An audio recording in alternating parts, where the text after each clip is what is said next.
Help classes पर।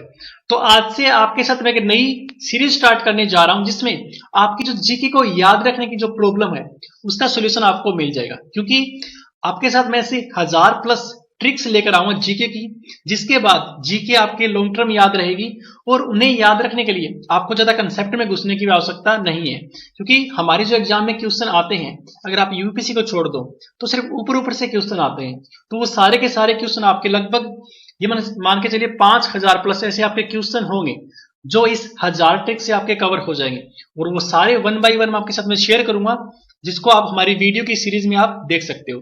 तो ये इसका पहला पार्ट है। आई होप कि ये वीडियो आपको काफी पसंद आएगी।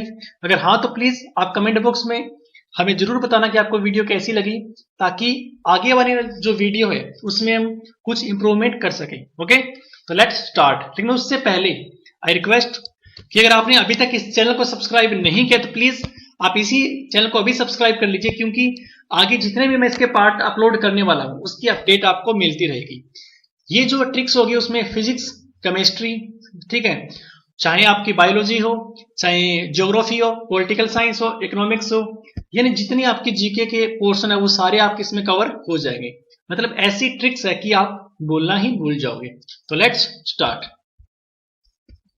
तो सबसे पहले जो मैं बात करूंगा वो करूंगा मैं नदियों के बारे में। देखिए, आपको मैं ट्रिक्स बताऊंगा, उसके साथ साथ इसके जो कुछ फैक्ट है वो भी आपको साथ में शेयर करूंगा, ताकि आपकी नॉलेज ज्यादा बढ़ सके। तो पहले आपको मैं ट्रिक बताता हूं, फिर हम इसकी आगे बातें करते हैं। तो देखिए, पहली हमारी ट्रिक है कि बंगाल की खाड़ी में कौन कौन सी नदियां गिरती है, जो प्रमुख नदियां हैं। तो इसकी ट्रिक है कि बर्मा की गोद में गंगा। तो की से मतलब कृष्णा, इसकी की बात कर रहा हूं, और कावेरी, गोद से मतलब गोदावरी, मे से मतलब महानदी, और गंगा से गंगा। यानी 5 ही ऐसी इंपोर्टेंट नदियां हैं जो बंगाल की खाड़ी में गिरती है: कृष्णा, कावेरी, गोदावरी, महानदी और गंगा। तो पहले हम बात करते हैं कृष्णा और कावेरी की। देखिए, हमारे इंडिया में कुछ ऐसी नदियां हैं जो इंडिया में उसका उद्गम स्थान है, ठीक है, लेकिन कुछ इंडिया के बाहर से भी इंडिया में आती है, जैसे कि ब्रह्मपुत्र नदी। वह भी पता है तिब्बत का जो पठार है वहां पर मानसरोवर झील से वो निकलती है, और तिब्बत में वो बहती है सांगपो के नाम से। लेकिन जैसे ही वो इंडिया में अरुणाचल प्रदेश में एंटर करती है तो उसका नाम दिवांग हो जाता है। बाद में जैसे ही वो असम में एंटर करती है तो उसका नाम क्या हो जाता है? ब्रह्मपुत्र हो जाता है। और वो आगे जाकर जैसे ही बांग्लादेश में एंटर करती है उसका नाम जमुना हो जाता है, जो कि इस साइड से जो भागीरथी आ रही है उससे वो मिल जाती है, और उसके बाद इसका नाम पद्मा पड़ जाता है। यानी ऐसी नदियां जो बाहर से इंडिया में आती है। लेकिन कृष्णा, कावेरी, गोदावरी, महानदी और गंगा ये ऐसी नदियां हैं जो इंडिया में से निकलती है। तो पहले हम बात करते हैं कृष्णा और कावेरी। देखिए, कृष्णा और गोदावरी ये दोनों के दोनों महाराष्ट्र से निकलती है। ये जो गोदावरी है ये महाराष्ट्र में एक जिला है नासिक, ठीक है, वहां पर एक त्रंबकेश्वर पर्वत है, उससे उससे निकलती है। ये जो कृष्णा है ये भी महाराष्ट्र से निकलती है, ठीक है, और ये जो कावेरी है ये कर्नाटका से निकलती है ब्रह्मगिरी पर्वत से, ठीक है, और ये तीनों कहां पर गिरती है? जाकर बंगाल की खाड़ी में। ये जो महानदी है ये छत्तीसगढ़ से निकलती है। हमें पता है छत्तीसगढ़ और उड़ीसा दोनों बिल्कुल टच में है, तो छत्तीसगढ़ से निकलती है, फिर ये उत्तर में जाती है और फिर ये उड़ीसा में एंटर करती है, जहां पर इसके ऊपर बाढ़ का सबसे लंबा जो बांध है, ठीक है, वो इस पर बनाया हुआ है हीराकुंड बांध, जिसकी लंबाई 4.8 किलोमीटर है, और बाद में जाकर ये नदी बंगाल की खाड़ी में गिर जाती है। अब बात करते हैं गंगा। देखिए, गंगा निकलती कहां से है? हमारे जो उत्तराखंड जिला है। तो देखिए, शुरू में जब गंगा निकलती है तो इसका नाम गंगा नहीं होता, शुरू में इसका नाम होता है अलकनंदा। यानी कि इस साइड से अलकनंदा और इस साइड से भागीरथी। तो जैसे इस पॉइंट पर ये मिलती है तो इस पॉइंट का नाम है देवप्रयाग। इसके बाद इसका नाम क्या पड़ जाता है? गंगा, ठीक है, और ये गंगा उत्तर प्रदेश, बिहार राज्यों से होती हुई जैसे ये एंटर करती है बांग्लादेश में तो इसका नाम फिर से भागीरथी पड़ जाता है, और ऊपर से आती है ब्रह्मपुत्र जिसका नाम अभी जमुना है। तो दोनों ये मिल जाते हैं।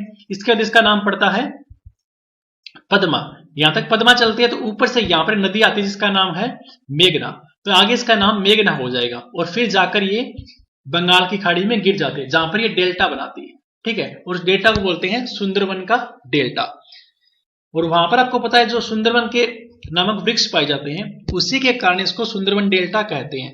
वो वृक्ष कौन से होते हैं? मैग्रोवन होते हैं, जिनकी जड़ें ऊपर निकली हुई होती है। इसी कारण क्या है कि हमारे पश्चिम बंगाल जहां पर गंगा का एक पार्ट हुगली बहती है और बांग्लादेश जहां पर गंगा बहती है, इन दोनों जगह पर जूट सबसे ज्यादा होता है। यानी पूरे वर्ल्ड की बात की जाए तो जूट सबसे ज्यादा बांग्लादेश में, और इंडिया की बात की जाए तो पश्चिम बंगाल में होता है। तो ये कुछ इसकी बेसिक नॉलेज थी नदियों के बारे में। देखते हैं अगली ट्रिक्स क्या है हमारी। ये ट्रिक है साइंस को लेकर। एदिश राशियां और सैदिश राशियां कौन सी होती है? देखिए आप सिर्फ एदिश राशि को याद कर लीजिए, इसके बाद में जितनी राशियां बची है वो सारी आपकी सैदिश होगी। तो इसकी ट्रिक क्या है, उसका दाल एमएससी से आता है। देखिए ऊ से क्या बनेगा, ऊर्जा, स से समय यानी टाइम, का से कार्य यानी वर्क, दा से दाब यानी प्रेशर, लय से लंबाई, एम से मास, एस से स्पीड, सी से करंट। यहां पर से साइलेंट है, आ से आयतन, ता से ताप। यानी ऊर्जा, समय, कार्य, दाब, लंबाई, मास, स्पीड, करंट, आयतन और ताप, ये सारे के सारी एदिश राशि है। और बाकी जो बच गई वो कौन सी होगी, सैदिश राशियां। इसकी ट्रिक है उसका दाल एमएससी से आता है। ओके, अगली देखते हैं। अगली हिस्ट्री से लेकर है शाहजहां यानी मुगल साम्राज्य की अभी यहां पर बात चलने वाली है।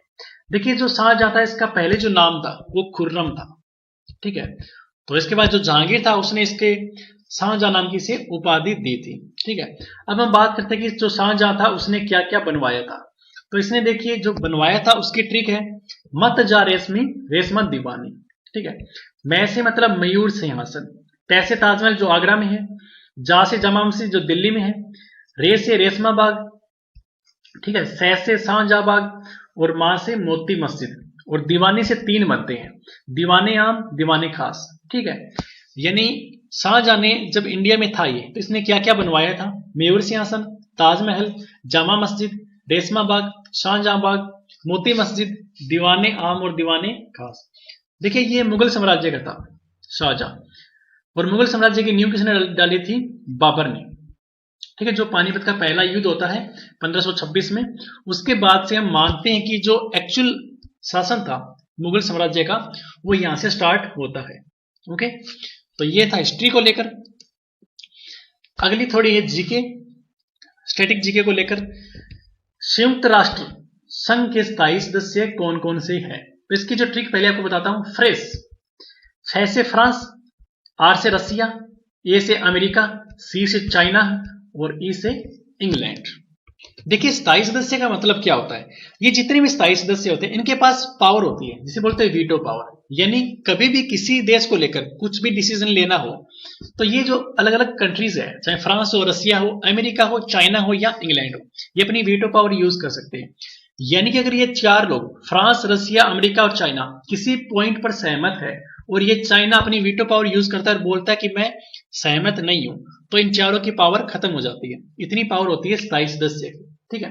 तो फिलहाल ये 5 इसके स्थायी सदस्य हैं। आप चाहो तो इसे मैप में भी देख सकते हो, ठीक है। यहां पर ये इंग्लैंड है जहां पर अपना हम टाइम लेते हैं, जहां पर हमारी ग्रीनविच लाइन हम बीच में खींचते हैं ना, प्राइम मेरिडियन, कि उससे हमारा इंडिया का 5.5 घंटे टाइम आगे है, ठीक है। और यहीं पर फ्रांस है, ठीक है, अमेरिका यहां पर हो ही गया। यानी ऐसे कर करके 5 देश है, यहां पर ऊपर चाइना हो गया, ठीक है। तो ये टोटल 5 देश है जिसके पास स्थायी सदस्य इन्हें प्राप्त है। ओके, तो ये 5 आपके हो चुके हैं। जो संयुक्त राष्ट्र था ये 1945 में बना था, ठीक है, और इसका जो हेडक्वार्टर है वो न्यूयॉर्क में है, अमेरिका के अंदर, यूएसए के अंदर। आगे देखते हैं।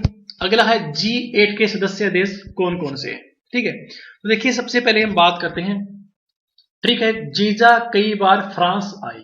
देखिए जी से क्या होगा, जर्मनी, जा से जापान, कै से कनाडा, ई से इटली, बार से ब्रिटेन, ठीक है, रै से रूस, फ्रांस से फ्रांस हो गया, आ से ऑस्ट्रेलिया। अब देखिए ये ऐसे 8 देश है जो G8 के सदस्य है। कौन से, Germany, Japan, Canada, Italy, Britain, रूस, फ्रांस और ऑस्ट्रेलिया। अब हमें पता है ये जो रूस है ये वर्ल्ड का सबसे बड़ा देश है क्षेत्रफल के अकॉर्डिंग, और यहां पर जो टाइम जोन है वो भी काफी है। यानी एकमात्र देश रूस ऐसा है, मान के चलो ये रूस है, तो इसमें दिन में एक ऐसा टाइम आता है जब इसके एक हिस्से में तो शाम होती है और एक हिस्से में दिन होता है। इतना बड़ा क्षेत्र है इसका।